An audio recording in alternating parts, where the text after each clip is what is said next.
d'être là, encore une fois de plus aujourd'hui, devant nous. Le Seigneur a voulu, par sa volonté, que nous puissions tenir la parole aujourd'hui, ce matin, que nous puissions parler de sa part. Je te salue au nom puissant de Jésus-Christ. Amen. Nous voulons parler d'un thème qui est de parler de Dieu. Parler de Dieu. Les parler de Dieu. Amen. Sans plus tarder, nous ouvrons nos livres dans le livre de Job, Job chapitre 33, verset 14 à 18. Job chapitre 33, verset 14 à 18.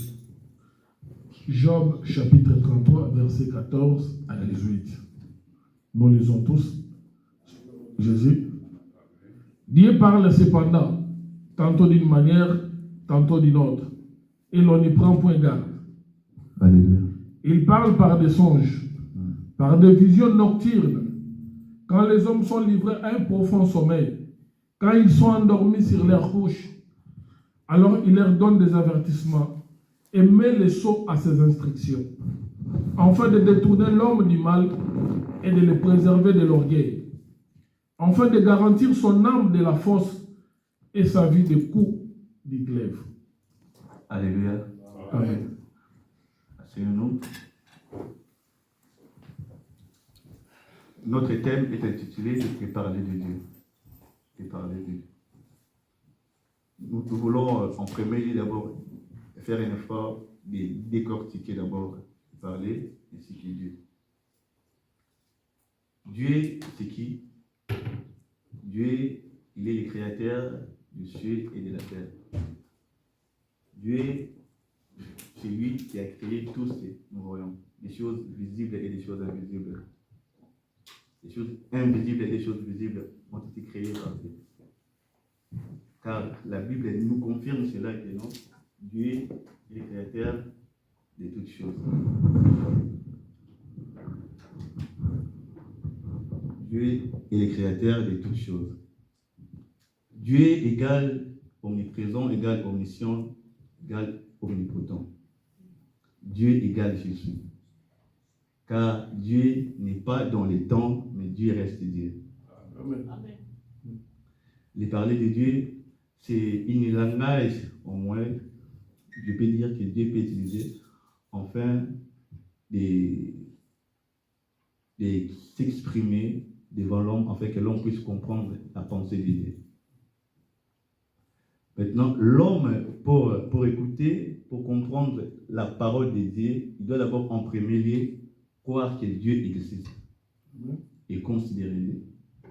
Car on ne peut jamais prendre en considération la parole d'une personne sans pourtant avoir de la considération envers cette personne. Donc, on peut croire, on peut mettre en pratique la parole d'une personne aussi longtemps qu'on considère d'abord cette personne. On croit que non, réellement Dieu existe et réellement c'est Dieu, il est le créateur, donc il m'a créé à son image. Les parler de Dieu, j'avais dit que non, Dieu a plusieurs manières, comme on vient de nous dire dans le livre de Job 33, que Dieu parle tantôt d'une manière, tantôt d'une autre. Mais moi, j'avais fait un effort d'énumérer au moins 9 moyens ou bien 9 canaux que Dieu peut nous parler. Et l'utiliser pour s'exprimer ou bien orienter l'homme. En premier lieu, j'avais dit, Dieu parle par sa parole. La parole, vous l'avez dans le livre de Galates chapitre 1, verset 6 à 9. Galates chapitre 1er, 6 à 9, je lis. Amen. Je m'étonne que vous vous détourniez si promptement de celui qui vous a appelé par la grâce de Christ pour passer à un autre évangile.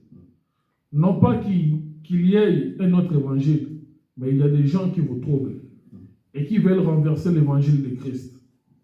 Mais quand un ange du ciel annoncerait un autre évangile que celui que nous avons prêché, qu'il soit anathème. Amen. la parole de Dieu est un moyen principal au moins que moi je peux dire que Dieu utilise d'abord en premier lieu pour parler à l'homme. Hormis tous les autres moyens que Dieu peut utiliser pour parler à l'homme, la parole de Dieu d'abord reste le principal. Pourquoi? Parce que peu importe d'autres canaux que Dieu peut utiliser afin de communiquer à l'homme, cela doit faire référence d'abord à la parole de Dieu. Peu importe la vision, peu importe la prophétie, cela doit être relié à la parole de Dieu. Car Dieu ne peut jamais te dire quelque chose au contraire de ce qui est écrit dans sa parole. Donc la parole de Dieu reste comme un fondement. Je peux dire que Dieu peut utiliser d'abord en premier lieu pour communiquer, parler à l'homme. Ici, on nous dit dans le livre de Galates, chapitre 1, verset 6 à 9, que je m'étonne que vous détourniez si promptement de celui qui vous a appelé par la grâce de Christ pour passer à un autre évangile. Non parce qu'il y avait un autre évangile, mais il y a des gens qui vous troublent et qui veulent renverser l'évangile de Christ. Et bien aimé, la parole de Dieu reste un moyen par lequel Dieu peut te parler. Plusieurs d'entre nous cherchent au moins à modifier, à corriger la parole de Dieu. La parole de Dieu n'est pas écrite aujourd'hui, non.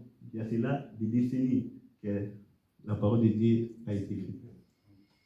La parole de Dieu n'est pas dans le passé. La parole de Dieu ne sera pas jamais dans le futur, mais la parole de Dieu reste le présent. Donc, ce que Dieu a dit dans sa parole, donc, les gens du passé se sont servis de cette parole pour marcher. Nous aussi également, on se sert de cela pour marcher et ainsi que les générations futures aussi, et aussi vont se servir de cela pour marcher.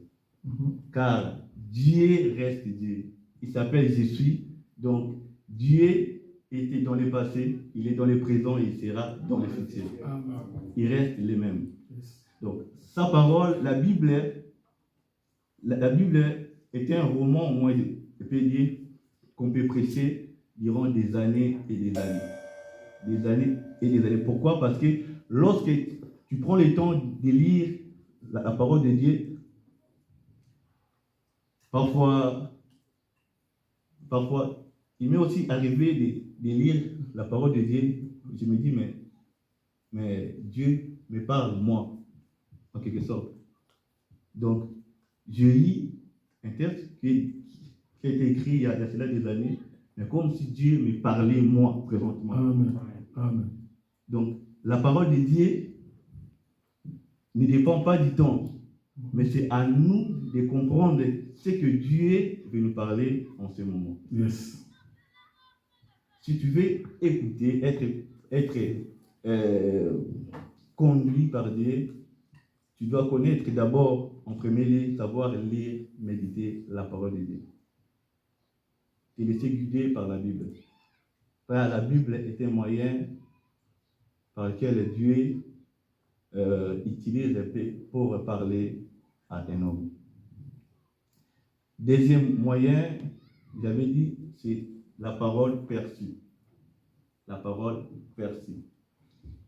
Cela est, je l'ai retiré dans le livre de Psaume 107, verset 20. Psaume 107. Psaume 107. 107. Psaume 107. 20e verset. 20. Je lis. Il envoya sa parole et les guérit. Amen. Il les fit échapper de la fosse. Amen. La Bible dit que non, il envoya sa parole et sa parole lui guérit. C'est Dieu qui a envoyé sa parole. Et cette parole, Dieu l'a envoyée au travers son serviteur. Donc, hormis la Bible, la parole de Dieu, Dieu aussi peut utiliser un homme pour te parler. Pour te parler de sa part. La parole perçue. Donc, la parole a été envoyée pour sauver des hommes. Donc, hormis la parole de Dieu, mon frère, ma soeur, Dieu peut utiliser frère Claver, Dieu peut utiliser frère Kelly, Dieu peut utiliser frère Kelly pour te parler. Donc, comme si la personne en question connaissait ta vie. Mais ce n'est pas lui, c'est Dieu qui a mis justement des paroles, des mots en lui pour pouvoir te parler. Amen. Il m'est arrivé une fois, j'ai rencontré une sœur, elle m'a salué. Bonjour mon frère, bonjour. Et du coup, je me suis senti tellement attristé en moi. Mais je me suis demandé là, en fait, qu'est-ce qu'il y a? Et Dieu me dit que non, l'âme de cette sœur est attristée.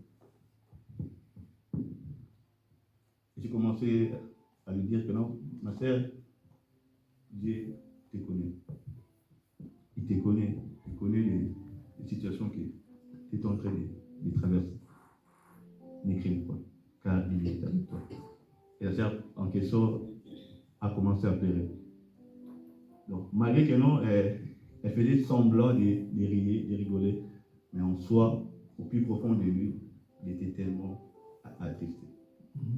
Donc, la parole persiste, donc Dieu m'a utilisé simplement comme étant un simple moyen pour pouvoir communiquer sa parole au travers de cette sœur. Et la troisième moyen, j'avais dit, c'est la voix entendue. Et là, on peut lire ça dans le livre de 1 Samuel chapitre 3, versets 4 à 7. 1 Samuel Chapitre 3, verset 4 à 7. 1 Samuel chapitre 3, verset 4 à 7, et je lis. Amen. Alors l'Éternel appela Samuel. Il répondit, me voici. Il courut vers Élie et dit, me voici, car tu m'as appelé. Élie répondit, je ne peux appeler, retourne te coucher. Et il alla se coucher. L'Éternel appela de nouveau Samuel. Et Samuel se leva, alla vers Élie et dit, me voici, car tu m'as appelé. Élie répondit, je ne peux appeler mon fils, retourne te coucher. Samuel ne connaissait pas encore l'Éternel, et la parole de l'Éternel ne lui avait pas encore été révélée. L'Éternel appela de nouveau Samuel pour la troisième fois, et Samuel se leva, alla vers Élie et dit, me voici, car tu m'as appelé. Élie comprit que c'était l'Éternel qui a appelé l'enfant. Et il dit à Samuel, va, couche-toi. Et si l'on t'appelle, tu diras, parle Éternel, car ton serviteur écoute. Et Samuel alla se coucher à sa place. L'Éternel vint et se présenta, et il appela comme les autres fois, Samuel, Samuel. Et Samuel répondit, parle, car ton serviteur écoute. Amen. Donc, le troisième moyen que Dieu peut utiliser pour parler à un homme, c'est la voix entendue. Donc, comme si Dieu parlait à un homme, comme si l'homme était en train de discuter avec son ami homme, en quelque sorte. Comme on vient de lire ici. Samuel était couché et puis Samuel a entendu la voix de Dieu lui appeler Samuel, Samuel. Mais Samuel ne comprenait pas que non, c'était la voix de Dieu.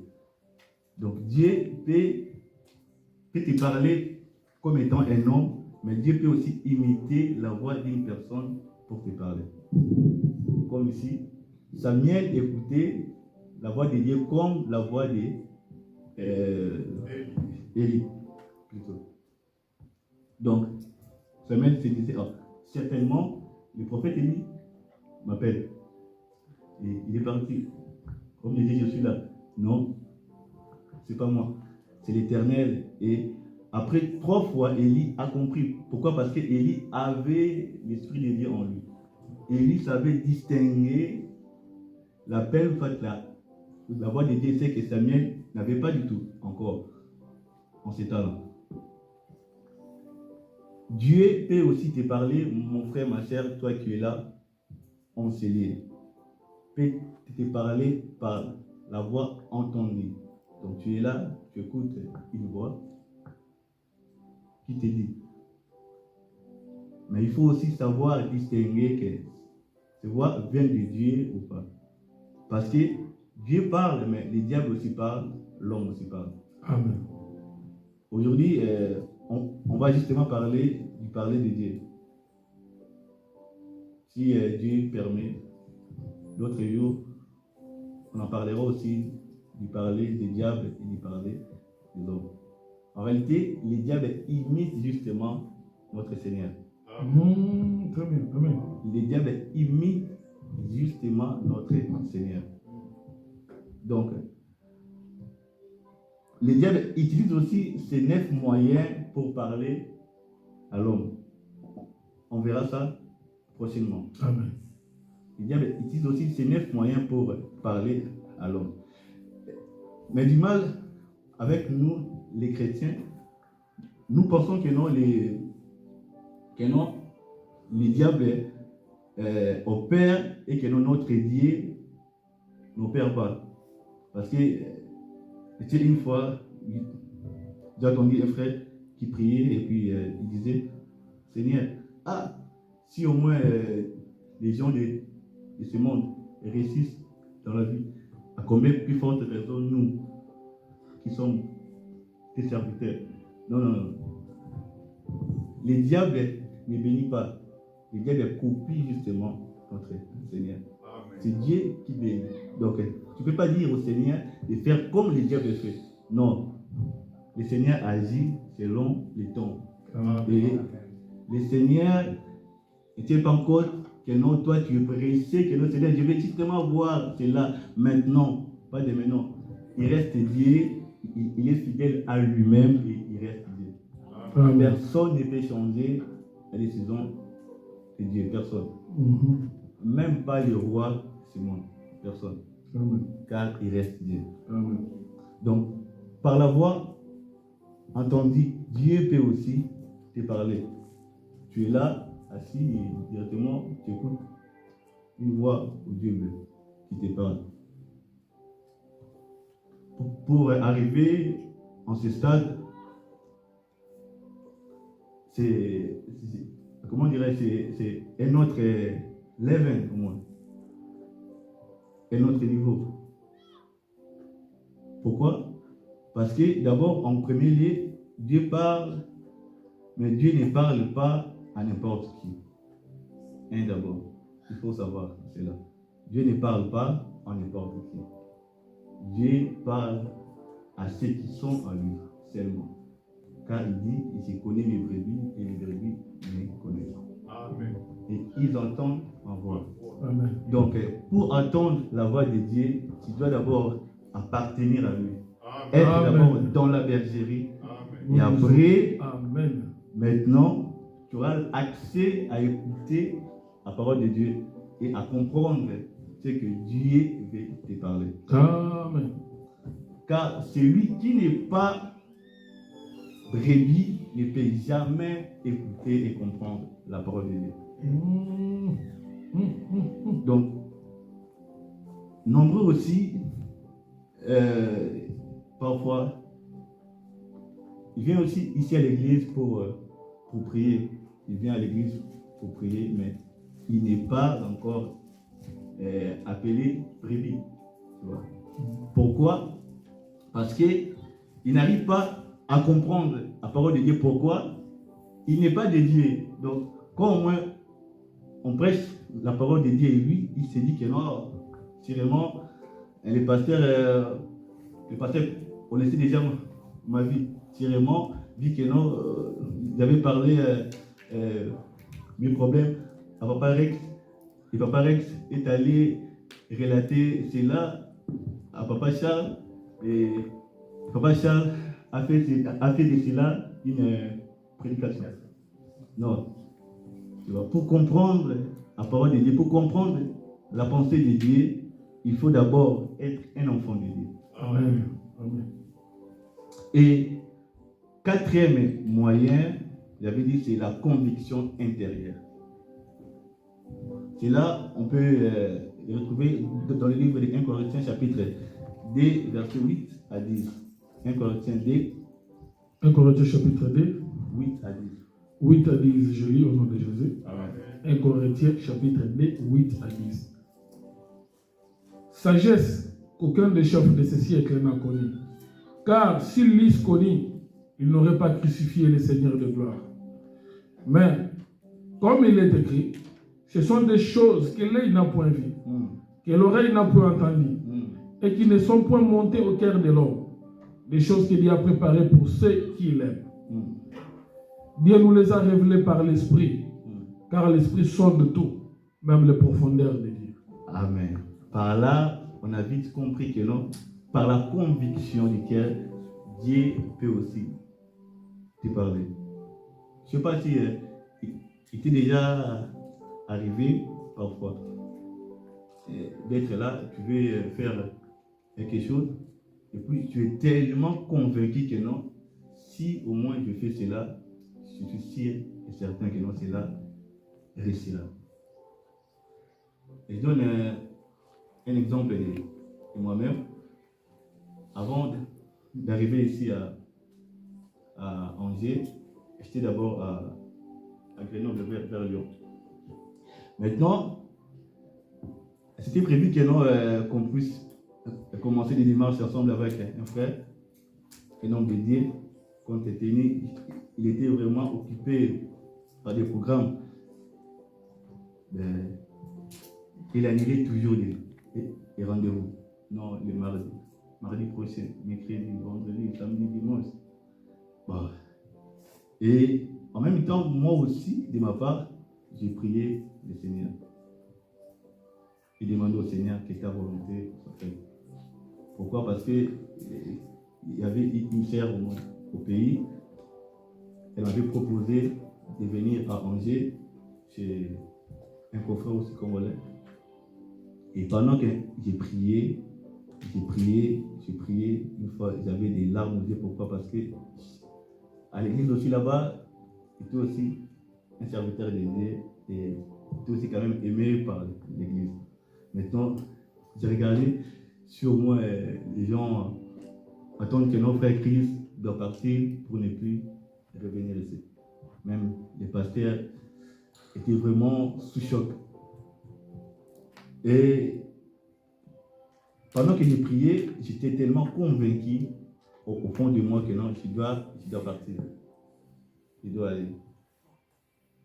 Et le Seigneur me disait que non, tu dois aller parce que ta place, pas ici. Tu dois aller là où moi, l'Éternel, je vais t'amener. Et Dieu a fait tous les moyens que nous sommes arrivés ici. Donc Dieu peut aussi te parler par des convictions.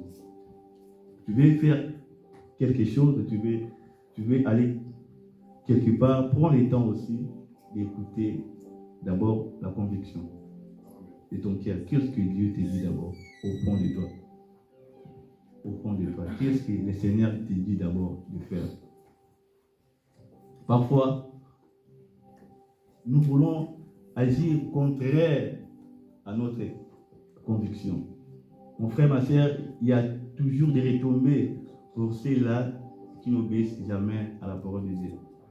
Il y a toujours des retombées. Il y a toujours des retombées. Ceux-là qui se rebellent à la parole de Dieu. Parce que Dieu, quand Dieu te parle, Dieu, il sait demain pendant qu'on est encore aujourd'hui. Dieu connaît ta vie plus que toi-même. Dieu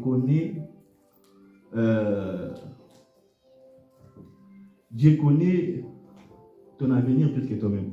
Il sait qui tu es et il sait qui tu seras demain. Alors lorsqu'il te parle, prends garde d'observer la parole de Dieu. Ne foule jamais au pied la parole de Dieu. Car Dieu ne parle jamais en vain. Ceux-là qui ont foulé au pied la parole de Dieu, ils ont vécu des choses horribles arriver dans leur vie. Entre autres, Adam et Ève, entre autres, Jonas aussi. également. Dieu lui a dit, va dans tel endroit. Il n'a pas obéi. Lui, il a voulu aller dans l'autre endroit. Adam et Ève, Dieu leur avait dit, ne touchez pas. Et ils ont voulu toucher et manger. Donc, Dieu peut te parler par la conviction intérieure. Examine d'abord cela. Pourquoi? Parce que la conviction intérieure peut aussi provenir aussi du diable. Mais, donc, tous les moyens que Dieu peut utiliser pour te parler, fais allusion d'abord à la parole de Dieu au commencement. C'est pourquoi on avait dit que non, la parole de Dieu est d'abord le fondement. Que non, je suis convaincu de faire quelque chose. Est-ce que la parole de Dieu dit quoi par rapport à ce que moi, j'aimerais bien entretenir? Cinquième moyen,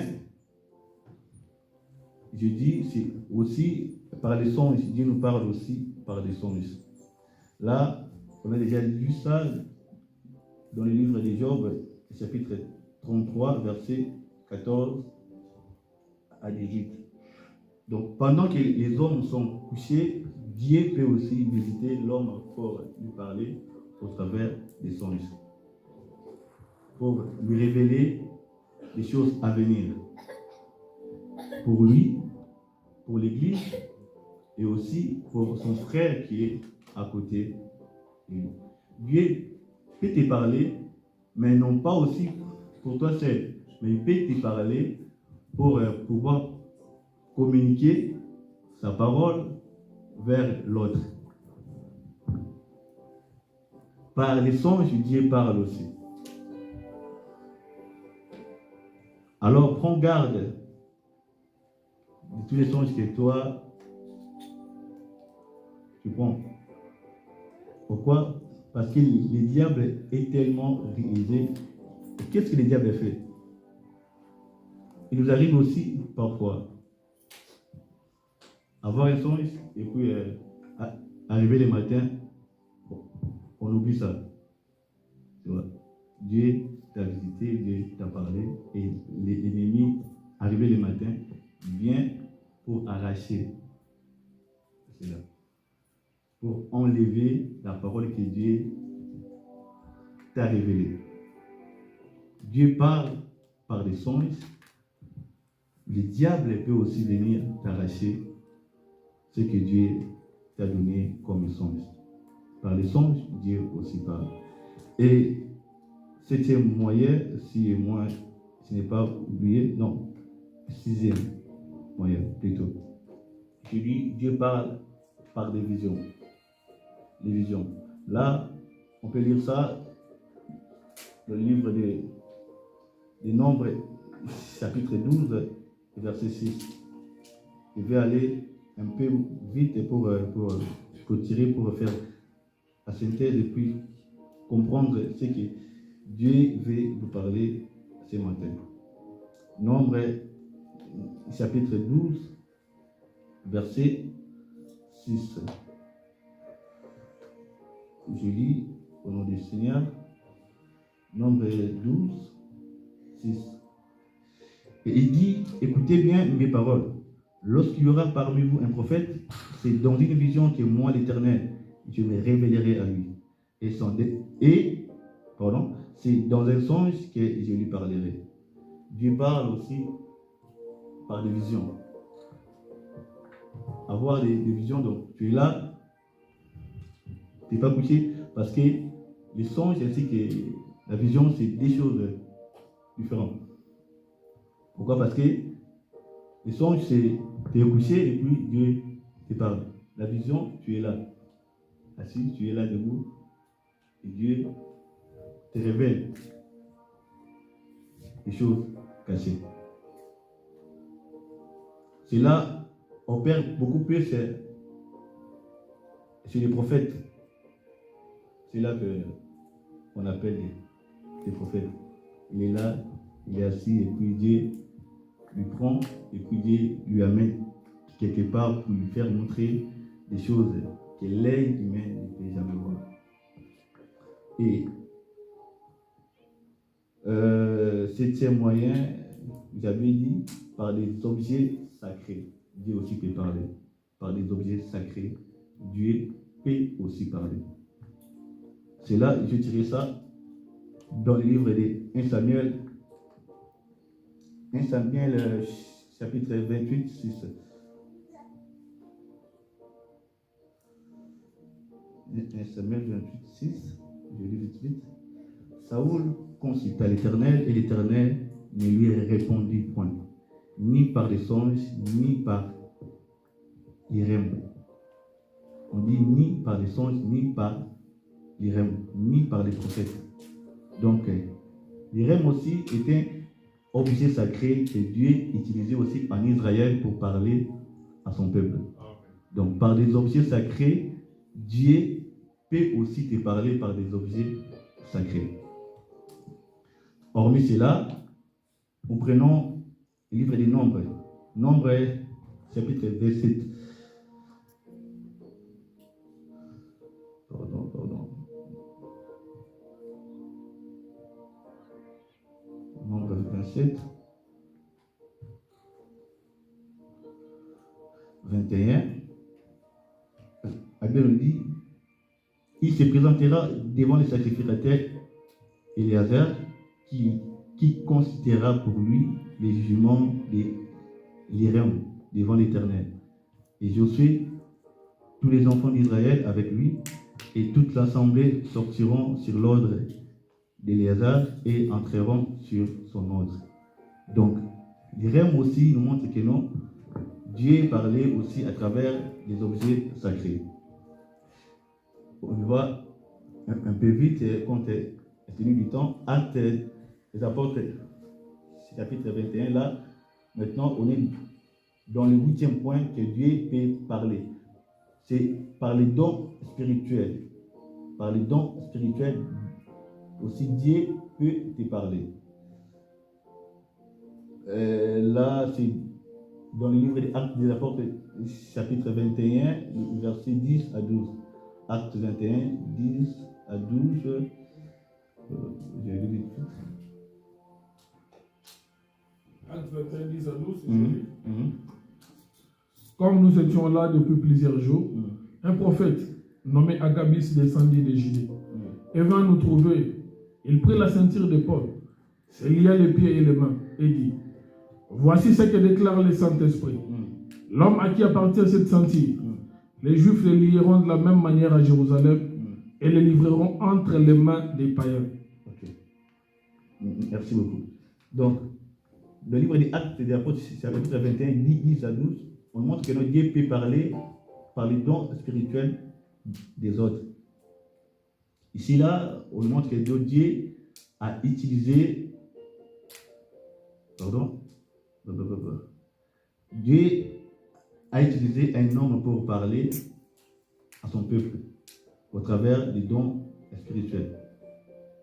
Il dit, comme nous étions là depuis plusieurs jours, un prophète nommé Agabus, descendu de Judée, et vint nous trouver. Il prit la ceinture de Paul, se lia les pieds et les mains, et dit, voici ce que déclare le Saint-Esprit. L'homme à qui appartient ces ceintures, les Juifs les lieront de la même manière à Jérusalem. Donc Dieu a utilisé les dons spirituels pour parler à Paul. Paul qui était son serviteur. On est là, quand Dieu appelle un homme, Dieu n'appelle jamais un homme par hasard. Quand Dieu appelle un homme, Dieu occupe d'abord cet homme. Dieu donne des dons, des talents à cet homme. Parce qu'en réalité, l'homme est faible. L'homme en lui, l'homme est faible. C'est Dieu qui est fort. Donc, Dieu donne des capacités à l'homme afin d'exercer l'œuvre que Dieu lui a confiée. Dieu donne des dons spirituels à ceux-là que lui-même a établis afin de conduire son peuple, afin de parler à son peuple. Ici, un homme de Dieu est venu dire à Paul des choses qui doivent arriver dans la vie de Paul. Dieu a utilisé les dons spirituels pour parler à Paul. Et dernier point, je dis par des signes demandés. Par des signes demandés, Dieu aussi peut parler à un homme. Ça, c'est notre dernier point pour maintenant faire la synthèse de notre prédication, en fait que nous puissions comprendre en réalité ce que l'Éternel a voulu nous parler ce matin. Actes des Apôtres, chapitre 1, versets 24 à 26.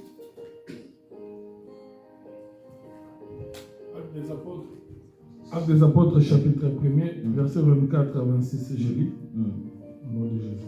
Amen. Puis ils firent cette prière. Seigneur, toi qui connais les cœurs de tous, désigne lesquels de ces deux tu as choisi, afin qu'il n'aille pas à ce ministère et à cet apostolat que Judas a abandonné pour aller en son lit. Ils tirèrent au sort et le sort tomba sur Matthias, qui fut associé aux 11 apôtres. Donc ici, on nous montre que non, les apôtres, les disciples ont voulu choisir un homme pour remplacer Judas, en fait de constituer les 12 disciples. Mais ils ont demandé un signe de la part du Seigneur pour approuver que non, cet homme est bel et bien celui que le Seigneur a choisi. Christ lui-même, pour choisir les 12 disciples, Christ a prié. Christ a prié pour choisir les 12. Maintenant, quand Christ est parti, les 11 restants, maintenant, ont voulu choisir un autre disciple pour remplacer Judas parce que Judas était mort. Maintenant, ils ont demandé un signe de la part du Seigneur. Et quand ils ont tiré au sort, et le sort est tombé sur Matthias. Par là, nous voulons dire quoi? En ce matin, mon frère, ma soeur, toi qui es là au milieu de nous, toi qui es là enseigné, d'abord en premier lieu, tu dois reconnaître que Dieu existe et que Dieu parle. Dieu est esprit, mais Dieu parle. C'est lui qui a créé la bouche d'un homme à la bouche pour parler. C'est lui qui a créé les oreilles. Il a aussi des oreilles pour entendre. Parfois, nous échouons dans la vie. Pourquoi? Parce que nous ne prenons pas, soit nous n'avons pas l'habitude d'écouter Dieu avant de faire des choses. Dieu, on a bien énuméré que Dieu a 9 moyens, 9 canaux. C'est que moi, j'ai compris au moins. Dieu a 9 moyens, 9 canaux qu'il peut utiliser pour parler à un homme.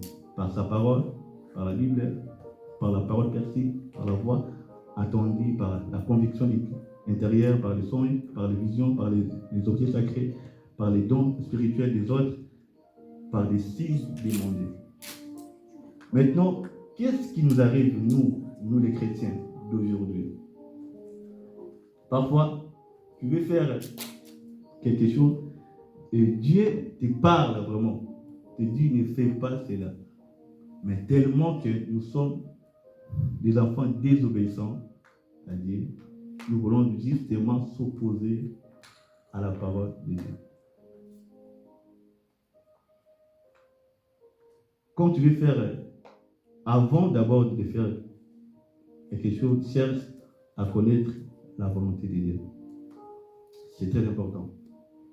Si tu veux réussir dans la vie, dans tout ce que tu veux faire, cherche d'abord en premier lieu, mettre Dieu devant. Chercher à comprendre la pensée de Dieu dans ta vie, la pensée de Dieu dans ce que tu veux faire. Cherche à écouter d'abord Dieu. C'est très important, car Dieu nous parle. À chaque moment, Dieu nous parle. Dieu nous parle. Mais c'est à nous. Nous n'avons pas du tout cette habitude de comprendre pendant que Dieu peut nous parler, ou bien pendant que Dieu nous parle. C'est pourquoi nous échouons beaucoup dans la vie. C'est pourquoi nous racontons des réalités parfois qui compliquent nos vies. Alors que si au départ, nous avions eu le temps d'écouter la parole de Dieu, on n'aurait pas dû agir de la sorte. Et dimanche passé, à Parex, vous avez prêché sur les eaux du Jourdain. Cet homme, cet officier, s'il n'avait pas eu le temps d'écouter son serviteur, parce que c'était Dieu qui parlait au moins au travers de son serviteur, pour lui dire que non, mais mon frère, vas-y, tout simplement, c'est toi. Cela ne va rien t'écouter.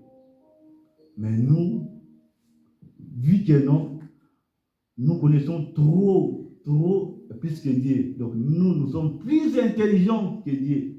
Nous voulons que Dieu puisse comment dirais-je, puisse s'adapter à notre style de vie.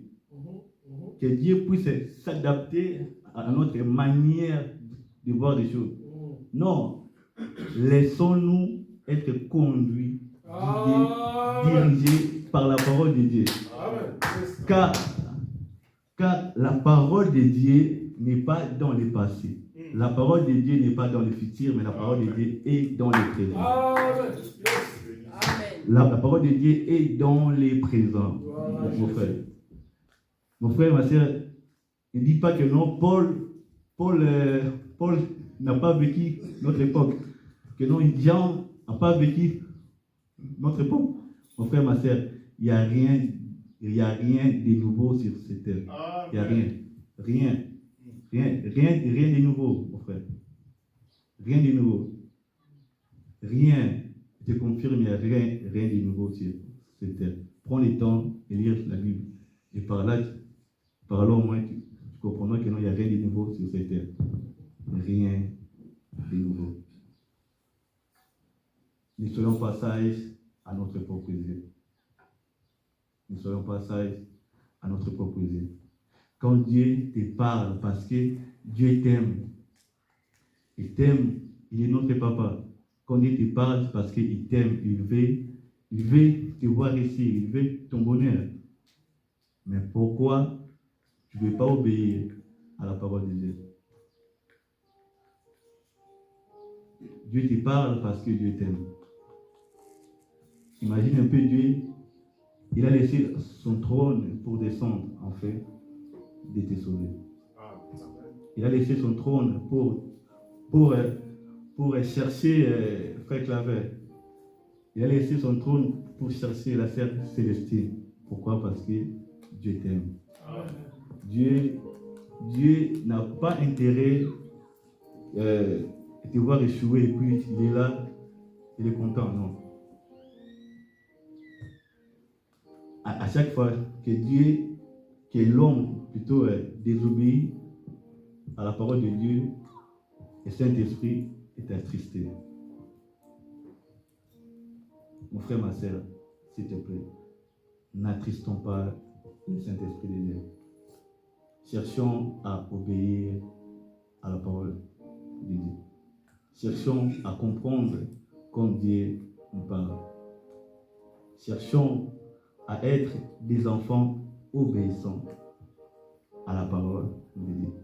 On va lire le livre des Actes des Apôtres. Actes des Apôtres, chapitre 2, verset 17. La Bible a dit, dans les derniers jours, dit Dieu, je répandrai de mon esprit sur toute chair. Vos fils et vos filles prophétiseront. Vos jeunes gens auront des visions et vos veillards auront des songes. Nous lisons encore Jean chapitre 10, 24 à 27. 24 à 27. Les Juifs l'entourèrent et lui dirent, jusqu'à quand tiendra-t-il notre esprit en suspense? Si tu es le Christ, dis-le-nous franchement. Jésus leur répondit, je vous l'ai dit et vous ne croyez pas. Les œuvres que je fais au nom de mon Père rendent témoignage de moi. Mais vous ne croyez pas parce que vous n'êtes pas de mes brebis. Mon frère, ma sœur, si tu es là en Seigneur et que non, tu n'as pas encore attendu la voix de Dieu te parler, il est encore grand temps pour toi de chercher à entrer dans la bergerie. Parce que rien ne sert pour toi de venir à l'église et demain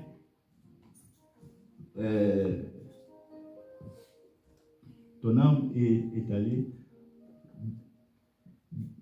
dans le lieu des tourments. Rien ne sert pour toi de venir prêcher, de venir chanter, de venir offrir les offrandes ici à l'église.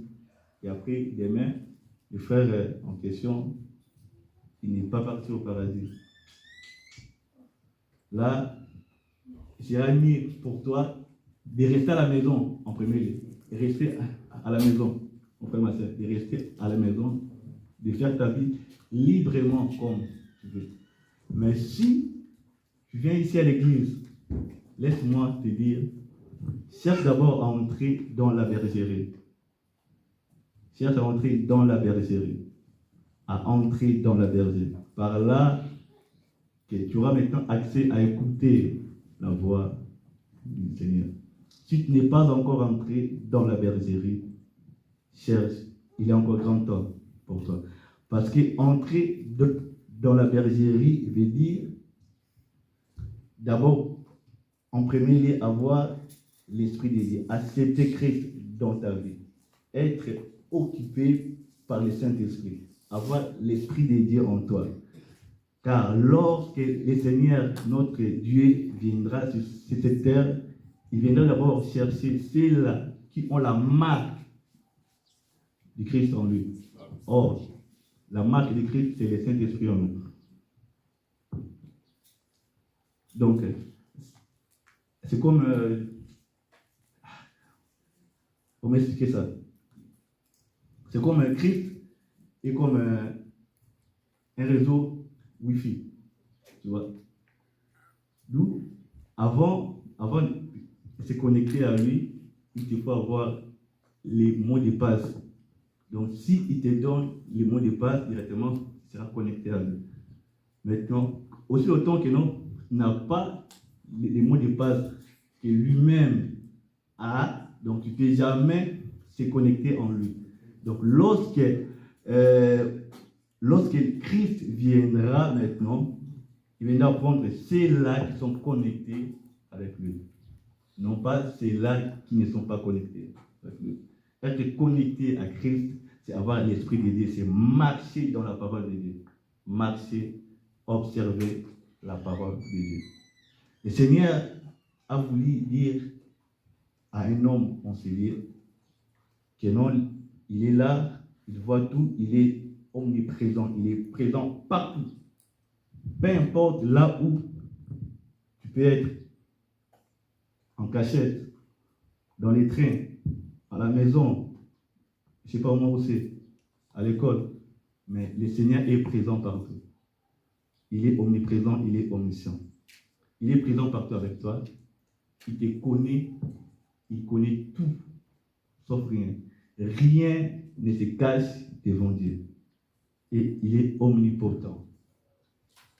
Donc, rien ne sert pour toi de venir à l'église, mais de ne pas observer, de ne pas marcher dans la parole de Dieu. Mon frère, là vraiment, je te décourage il sera mieux pour toi soit de te convertir, soit de rester à la maison.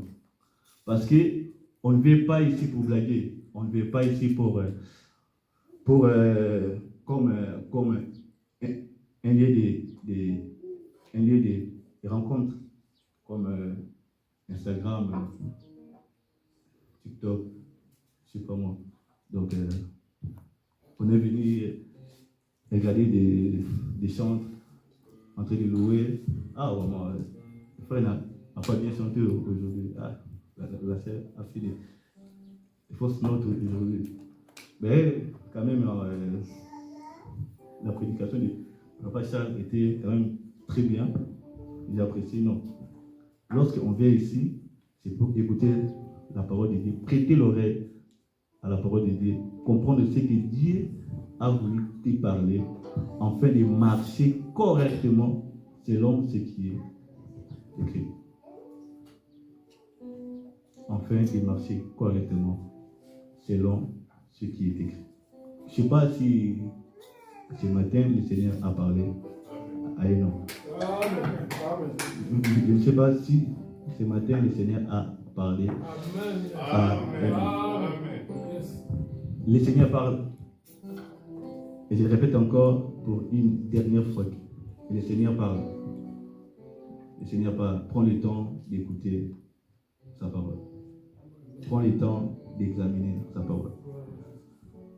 Peu importe tous les 9 moyens que le Seigneur peut te parler, mais prends toujours référence à la parole de Dieu. Prends toujours référence à la parole de Dieu. Quelqu'un peut venir te dire que non, papa, j'ai eu un songe pour toi. Dieu m'a dit ceci, cela. Mais vérifie d'abord l'Écriture. Qu'est-ce qu'il dit la parole de Dieu? Mon frère, ma soeur, tu veux tomber dans l'impudicité, vérifie d'abord les Écritures. Qu'est-ce qu'il dit la parole de Dieu? Mon frère, ma soeur, tu veux marcher à la mode, vérifie d'abord les Écritures. Qu'est-ce que dit la parole de Dieu? La parole de Dieu dit, ne vous conformez pas au siècle présent, mais plutôt soyez revêtus du Saint-Esprit. Parole du Seigneur.